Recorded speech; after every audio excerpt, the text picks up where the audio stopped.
petit tuto sur l'explication de ce qu'est la portée salle dans Cabini Vision. La portée salle est un package que nous avons développé. Il faut savoir que ce package va piloter tout ce qui est trou d'embase, trou de coulisses, trou de taquet et rainure de dos. Par défaut, ces usinages s'appliquent uniquement entre deux pièces d'un même meuble. Mais parfois, pour des histoires de conception de meubles, il est préférable de faire plusieurs meubles, mais nous avons besoin que les embases, les coulisses, les rainures ou les trous de taquet communiquent avec une pièce d'un autre meuble. Pour ce faire, j'ai créé trois exemples, ok? Donc on va monter ensemble. Premier exemple, je mets donc un mur. Et là, je veux faire comme une petite rehausse. Je vais donc m'appuyer sur les marques d'accrochage. Je vais me mettre ici. Je vais décaler par exemple de 300, 0,300 à la verticale. OK. Du coup, ça va me permettre de mettre mon mur ici, que je vais faire de 1200, avec une épaisseur de 300 pour venir toucher l'autre. OK. Sur ce meuble-là, sur ce mur-là, que je vais mettre en élévation, et celui-ci, on va dire qu'il fait une hauteur de 1000 de haut. Donc là, ma petite rehausse. Je vais mettre un meuble bas.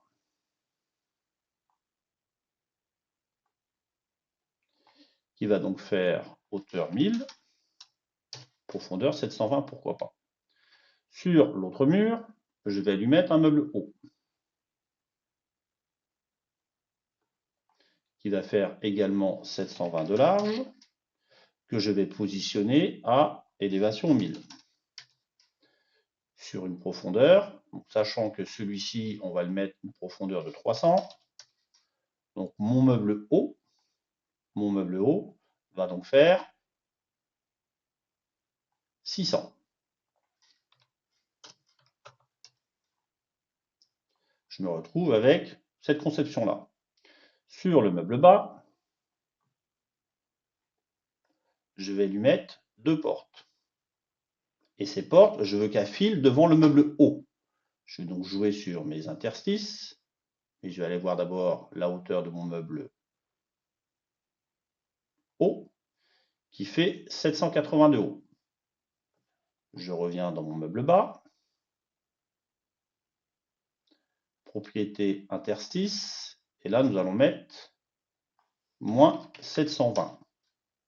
Donc ma porte est augmentée. Et là, j'ai ma charnière qui se trouve en haut. Si je reviens sur le meuble haut, on va s'apercevoir que, par défaut, je n'ai pas mes usinages d'embase. Et bien, sur le meuble 1, qui est ici, je vais le sélectionner et je vais aller sur la couche divers. Et là, je vais tout simplement activer la portée salle. À partir de là, si je reviens sur ce meuble-là, je retrouve bien mon trou d'embase. C'est la portée salle qui a permis d'appliquer l'usinage de l'embase entre deux pièces de deux meubles différents. Premier exemple. Deuxième exemple, je vais mettre deux meubles bas, l'un à côté de l'autre. Et pour X raisons, sur ce meuble, je mets donc une porte et à l'intérieur, on va mettre une tablette réglable. Mais je ne veux pas avoir de double joue. Sur ce côté-là, je vais enlever mon côté. D'accord? Du coup, je m'attends à avoir les usinages sur l'autre meuble. Si je me mets en 3D, on voit bien que les usinages sont présents uniquement sur les taquets, mais pas sur mes embases. Je retourne dans mon meuble. Et là, je vais donc activer, en mode divers, la portée salle également. À partir de là, tout ce qui est trou d'embase ou trou de coulisses se déclenche sur une pièce d'un deuxième meuble. J'ai bien ce que je veux. Par contre, on voit qu'ici, je n'ai pas les rainures. Eh bien, Pour avoir les rainures également en porte-salle, il y a une petite manipulation à opérer. Ici, j'enlève ma porte-salle pour l'instant. Et là, je remets mon côté de type automatique. J'ai donc là, ici, un côté gauche non vu, un côté droit non vu. Un côté droit vu. Je reviens en mode divers ici et j'active la porte-salle une nouvelle fois. Et là, quand je clique sur mon côté gauche, ici, c'est marqué activer la porte-salle avec rainure. Si je mets vrai, là, mon côté disparaît, mais je retrouve sur le deuxième meuble, en 3D, je retrouve bien ma rainure. Autre possibilité, là, j'ai des étagères en seul trou requis. Je vais basculer mes perçages en perçage par ouverture ou percer tout. Mettons par ouverture. Vous voyez qu'ici, j'aime bien mon perçage par ouverture. Je remets mon côté. En automatique, il y est. J'enlève ma porte-salle. Je reviens sur mon côté. Je dis que j'en veux pas et j'en veux. OK. Ici, j'ai bien mon côté gauche. J'active ma porte-salle. Et là, je vais lui dire, sur mon côté gauche, non seulement je vais activer mes perçages de rainure, mais également mes trous de taquet. Et ça s'applique uniquement quand je suis en percé tout ou en perçage par ouverture. Je n'ai plus mon côté. Je reviens sur l'autre meuble. Et là, je retrouve bien mes rainures et mes trous de taquet qui sont en perçage par ouverture, et bien sûr mes trous d'en bas et mes trous de coulisses sur le deuxième meuble. Troisième possibilité.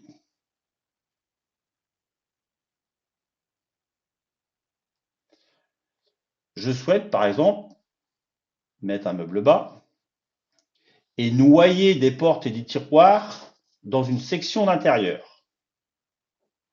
Je prépare le terrain, je mets par exemple un panneau. À l'intérieur, on va mettre 3 séparations que je vais espacer ici peut-être de 50, où je verrouille la largeur, 50 et je verrouille la largeur. Ici, je mets donc 3 tablettes où je verrouille la hauteur à 50. Et là, je verrouille le bas à 50 aussi. Je souhaite avoir un trou pour pouvoir mettre un autre meuble à l'intérieur. Donc là, je vais m'appuyer sur la DAO. Donc je vais voir plusieurs choses en même temps. Sur mes DAO, je vais mettre un rectangle, pardon, qui va venir ici. OK. Et là, je vais prendre un point de repère au niveau de ma porte avec la fonction ligne. Je sélectionne toute ma DAO que je vais copier. Pardon, je sélectionne tout et je la copie. Je la copie. Je reviens dans mon panneau, mon faux panneau en fait. Je vais appliquer un rectangle. Ce rectangle, je vais éditer sa forme, que je supprime, et à ce moment-là, je colle ma DAO. Et là, je vais pouvoir prendre mon petit point de repère avec le petit sigle qui est ici. Et ce point de repère, je vais venir le positionner sur le coin de ma fausse porte. Et je vais redessiner mon rectangle suivant ma DAO. Je valide. Ici, je veux 19 mm de profondeur et je veux peut-être juste un trajet. Je reviens en arrière. J'ai donc fait mon trou dans mon meuble. Et là, je souhaite en section d'intérieur mettre porte et tiroir. Je vais avoir la possibilité de mettre un objet de type meuble bas à l'intérieur. Donc, j'ai mon meuble qui arrive ici. Je vais le travailler, ce qu'on appelle un sous-meuble. Je viens sur mon sous-meuble et là, je lui dis, ben, mon côté gauche, j'en ai pas besoin. Mon côté droit, j'en ai pas besoin. Mon dos, j'en ai pas besoin. Propriété socle, je veux pas de socle. Et dans mon caisson, je veux aucun dessus, aucun dessous. Puisque c'est déjà dans le meuble souche. Et là, je vais pouvoir mettre une porte, deux portes, trois tiroirs, et à l'intérieur mettre une tablette réglable, par exemple. Si je reviens sur mon meuble souche, je m'aperçois que à cet endroit-là, j'ai aucun usinage de coulisses, aucun usinage d'embase. Je vais donc revenir sur le sous-meuble, aller sur la fonction divers, et je retrouve ma portée salle que j'active. Si je reviens en arrière,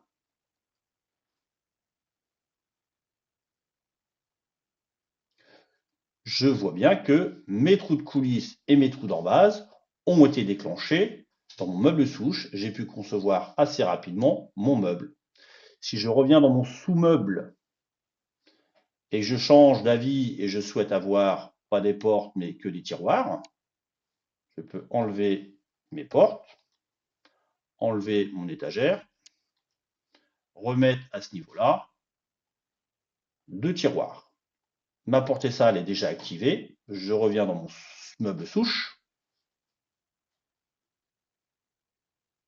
J'hésite pas à revenir niveau salle quand je ne les vois pas, ce qui est mon cas. Je retourne dans mon meuble.